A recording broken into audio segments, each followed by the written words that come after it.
In a recent massive development on this very specific story I've been following for my own pleasure on the side, the makers of a device that was created to fix the McDonald's ice cream machines. The McFlurry, the broken McFlurry machines. Please. Yep. Are now suing McDonald's. Wow. For creating the same device. What? Wait, so they made their own? Yeah, so starting way at the beginning of all this, when McDonald's first formed, they had the ice cream machine being in an exclusive contract with a different company called Taylor. So Taylor's like the soft serve machine that commercial like everyone uses. Yeah, and let's say you're you got a McDonald's franchise. You have to use Taylor. Gotcha. You can't just make some random like ice cream from some other machine. It's like I joined NATO and I'm a new country and I have to buy all these weapons. Yep. Right. Got it. That's American made. Got it. Yeah, so a lot of your money is gonna go into keeping this thing maintained, and when a lot of employees were asked like, dude, why is the ice cream machine always broken? It's because an error code will come up that says only a licensed technician from Taylor can fix this right now, so they just can't touch it. Wow. Damn. That's part of the agreement. If you have a franchise, you can't just fucking fix it because you have to get rid of the error code. Kind of like when you do OBD2 on your car and like you have to turn off the check engine light. It's like if you turn it off. It's totally like Yeah. No, I was gonna say the same thing. Yeah. Me and Bart were talking about that earlier. That's what I was saying. Classic OBD2. Man shit, right? Yeah, man. Dude, I know cars, bro. Have you seen the same documentary?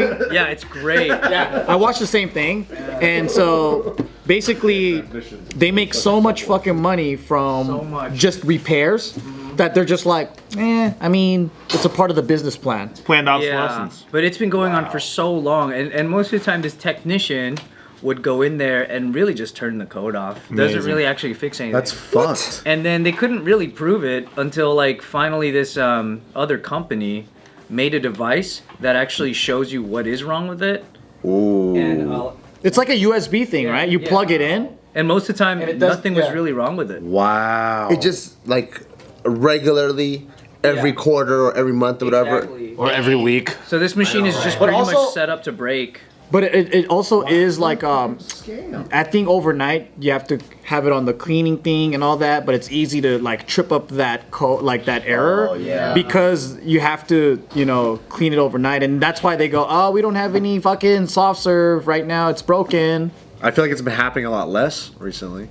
Well, yes, it actually has, because this company called Kitsch were the ones to create that device that different people who owned McDonald's franchise could buy that. And then just use that and see what's wrong with it, or just be able to block that code from even happening in the first place. Because it's like, nothing's actually wrong with it, so it's just not going to give you that error that makes you have to shut down the machine. So it wasn't McDonald's that was lying; it was Taylor, the stupid Taylor machine. Well, McDonald's has an exclusive contract with them. They benefit from Taylor having to be fixed all the time. Apparently, it's a racket between Taylor and McDonald's and the people that are within those businesses that are shaking hands. Yeah, so it's not actually McDonald's corporate and actually Taylor. It's like people in that company figuring out how to right. Who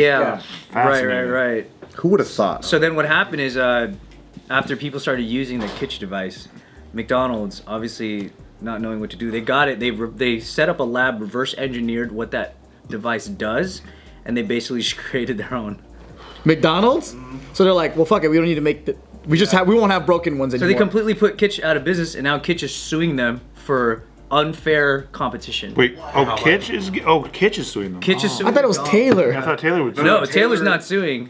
Taylor's safe and rich. Yeah, Got it. Kitsch is the one suing for McDonald's eliminating them. Okay. Yeah, from a thing they had always refused to address, and McDonald's never addressed it until Kitsch was solving the Taylor problem. Exactly, and now McDonald's wanted to wipe Kitsch out for doing that, and in doing so, now Kitsch is like, "Hey, we're suing you for destroying our entire company." McDonald's doesn't want to sell milkshakes after a certain hour. Just say that, like breakfast, dude. Just tell me that I'm fucked to my face. A lot of companies do that though. Like when the first iPhone came out, I believe they were looking for some sort of touchscreen company, and then so when they would just buy out like 5 companies that are doing that technology just to eliminate any other threats from popping out. There's like a list of conspiracies that became true, right? And one of them is one of the age-old questions of why is there no public transportation in LA? Like, we had a rail system, or if you go to downtown LA, you see all these rails, and it's because the auto industry created fake rail companies to buy up all the rails and all the trolleys just so they could rip them out. Wow. So there's no competition for public transportation. That's what happened Brilliant. to the first gen of electric vehicles. Oh yeah. They all got bought up by... Bought up By just all to the dismantle automotive them, yeah. companies, I mean, business is like warfare, dude. They're ruthless. I mean, that is like, But that when is you look at conspiracy it, yeah. shit too. Even though it's documented, I fucking love it. But that's some fucking little foil hat shit. Conspiracy! Amazon Basics does that shit though. Yeah. I remember there was a story about like a tripod that happened like that. Somebody put like a tripod, built it, made it really like user friendly in this simple, cheap way. Started hitting mad sales, so then Amazon built the same thing and then banned that person from selling.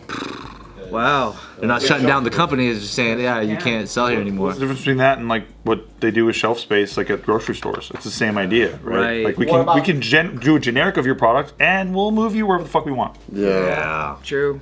Like Kirkland. Kirkland. Great company. So I guess like that's Great when it company. falls into the terms of what is fair competition, and there are laid out laws for that. And what Kitch is trying to do is prove that what they did was technically unfair. Unfair. Which, yeah. Because it was so specific. What's that? Because it's like so specific. Yeah, I think it's the way they did it. You're not allowed to do what McDonald's did, where you can't like get the actual product and then reverse engineer it in a lab to make the exact same like. Did Kitch not patent it? They did, but I don't know. There's something about like the way that they went about it is not the way that. Or maybe even in like McDonald's crossing industries like that. Could be Because it's food, right? And they're just going straight into technology to wipe someone out. Wow. Right. Yeah. I think it's something along those lines Well, where dude, it's like. rich people are fucking ruthless, right? Yeah. Like I knew a guy who they were doing earthquake fasteners, and they patented this earthquake don't like it? fastener. So like you have furniture in your house, you have bookshelves like here where it's like super unsafe.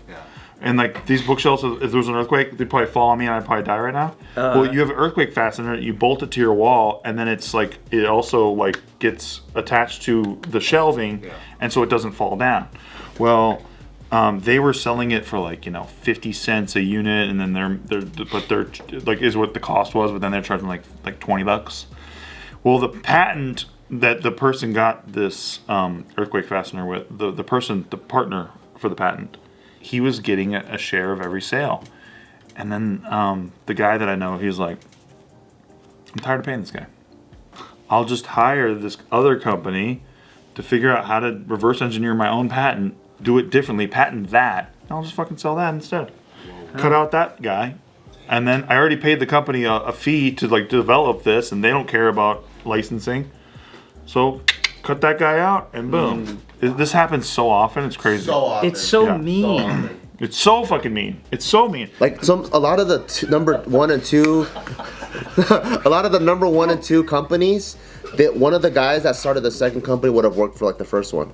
Like in drums, like there's like cymbals, like Sabian and Zildjian. They were like once related. Like there's so many companies that are like that. Oh, they're all like breakaways. Yeah, like I'll be making this up, but it'd be like, let's say Chevy used to be with Ford or something, But you hear so many stories like that. Oh yeah. But imagine it's like we built this together, this device together. Yeah. I'm just tired of having you be part of it. I'm gonna fucking fuck you. That's so crazy. Yeah. Ruthless. Dude.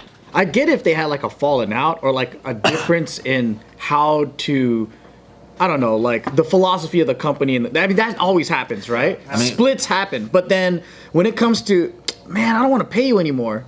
That's just fucking shitty if you worked on it together. That's a change in the philosophy of the company. Even if you had a falling out, that's cute and all, but you guys still did this together, so respect. That's true. So you should get paid for what you've created together and just leave it at that. Move on to a different venture. That is pretty ruthless, though. Wow, bro. Or buy the other person out, like whatever, like try to do it like the fair way. Yeah. Rather than just You're not getting a dime. rather than just right? starting a competing business. Yeah. Well, it's really honestly, I just think that they were bored and they're like trying to get cute about things, which rich people often do. Like, okay, like, how can I even maximize even more of this? Like, get more for myself. That stuff's usually in contracts, though, right? With operating agreements, right off top, it's like, you know, a major officer can't leave and like within a certain period of time create a competing element and blah blah blah. That should be. But think about patent law. Patent law is totally different, where it's like it's the application of the idea in this unique way, right? Well, if you can somehow do it in a different way that is also unique, you can just repatent it, resell it. Nobody is. And people like playing games. Like, so, like, let's say the non-compete clause or whatever, right? Let's say the penalty is $1 million, and then this was like, but if I do this, I can make 15. I'll make the 15 pay you $1 million. Dude, look at Apple. Apple and the Galaxy phones, right? The Samsung was just like, you know what? Fuck it, we'll rip off Apple and we'll just pay the fee later, and they did. In pennies. Oh, yeah, They saved their business. They paid the $1 billion fee in pennies, and they made billions. Yeah. It's just how business is. That's true. Yeah, you just wait till you get the ticket. Yep. That's what they do with music a lot too. They'll sample something and be like, "Hey, if they actually hear it and they catch us." I guess it just depends on how much you value the relationship and value, like everything, and like, and if you can. It becomes live an with the ethical guilt. issue. Yeah. Or the integrity of innovation, but fuck that, right? Hey, dude, if I go to enough 5-star restaurants, I think I can live with the guilt, I guess. Right? Okay, after this, we're going to the strip club. We get bottle service. I hope I live with the guilt.